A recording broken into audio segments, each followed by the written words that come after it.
ప్రస్తుతం తెలంగాణ రాష్ట్రంలో అల్లు అర్జున్ వ్యవహారం చాలా దారుణంగా తయారైంది. పుష్ప 2 రిలీజ్ సందర్భంగా వేసినటువంటి బెనిఫిట్ షోలకు వేలాది మంది అభిమానులు వచ్చారు.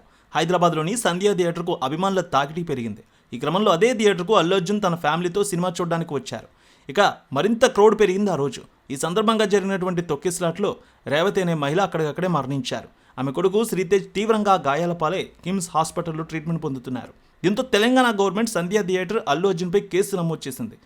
ఇక అల్లు అర్జున్ ఎప్పుడైతే అరెస్ట్ అయ్యి జైలు నుంచి బయటకు వచ్చిన తర్వాత ఇండస్ట్రీ ప్రముఖులందరూ కూడా ఆయన నివాసానికి వెళ్ళి ఆయన్ను పరామర్శించారు. అయితే చనిపోయిన రేవతి కుటుంబాన్ని ఎవరు కూడా పట్టించుకోలేదు.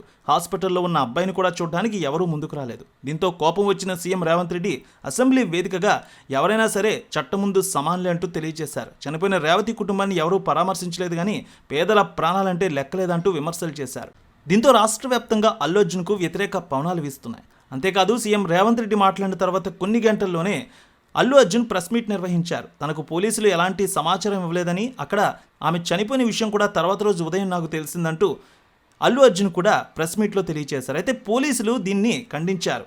అల్లు అర్జున్కి ఈ విషయాన్ని మేము థియేటర్లోనే చెప్పామని, అతన్ని అక్కడి నుంచి వెళ్ళమనే విషయాన్ని కూడా చెప్పి అతన్ని బయటకు పంపించామనే విషయాన్ని కూడా పోలీసులు తెలియజేస్తూ ఉన్నారు. ఓ పక్క అల్లు అర్జున్ మాత్రం తనకి పోలీసులు ఎలాంటి సమాచారం ఇవ్వలేదంటుంటే, పోలీసులు మాత్రం తాము అల్లు అర్జున్కి థియేటర్లోని ఈ విషయాన్ని చెప్పామని, బయట క్రౌడ్ కూడా విపరీతంగా ఉందని, ఇక్కడి నుంచి వెళ్ళిపోవాలనే విషయాన్ని వారికి చెప్పి అక్కడి నుంచి బయటకు పంపించామని పోలీసులు తెలియజేస్తూ ఉన్నారు. దీనికి సంబంధించిన వీడియో కూడా ఇప్పుడు పెను వైరల్ అవుతోంది. అయితే ఓయూ జేఏసీ అల్లు అర్జున్ ఇంటిని ముట్టడించారు. నిన్న శ్రీతేజ్ కుటుంబాన్ని ఆదుకోవాలని ఆందోళన చేపట్టారు. అయితే అల్లు అర్జున్ 25 లక్షల రూపాయలు ఆ కుటుంబానికి ప్రకటించారు. 25 లక్షల రూపాయల ప్రకటన తర్వాత కూడా పెద్ద ఎత్తున విమర్శలు వచ్చాయి. కోట్ల రూపాయల రెమ్యునరేషన్ అందుకున్నటువంటి హీరోలు ఆమె జీవితానికి 25 లక్షల రూపాయలు వెలకట్టారంటూ పెద్ద ఎత్తున విమర్శలు వచ్చాయి. అయితే శ్రీతేజ్ కోసం ఒక ట్రస్ట్ని ఏర్పాటు చేయబోతున్నట్టు ఇప్పుడు టాలీవుడ్లో వార్తలు వినిపిస్తున్నాయి.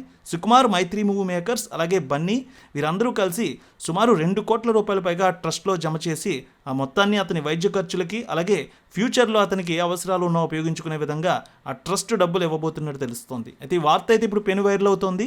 లీగల్గా కేసు ఉండడంతో దీనికి సంబంధించి ఎలాంటి ట్రస్ట్ని, నగదుని ఇప్పుడైతే ఏర్పాటు చేయడానికి ఉండదు. దీని తర్వాత మాత్రమే దీన్ని ఏర్పాటు చేసి ఆ కుటుంబానికి అందించే అవకాశం ఉన్నట్టు కూడా వార్తలు అయితే వినిపిస్తున్నాయి. ఎల్లమ్మ తల్లి ఆశీస్సులతో ఫోన్ ద్వారా జ్యోతిష్యం చెప్పబడును.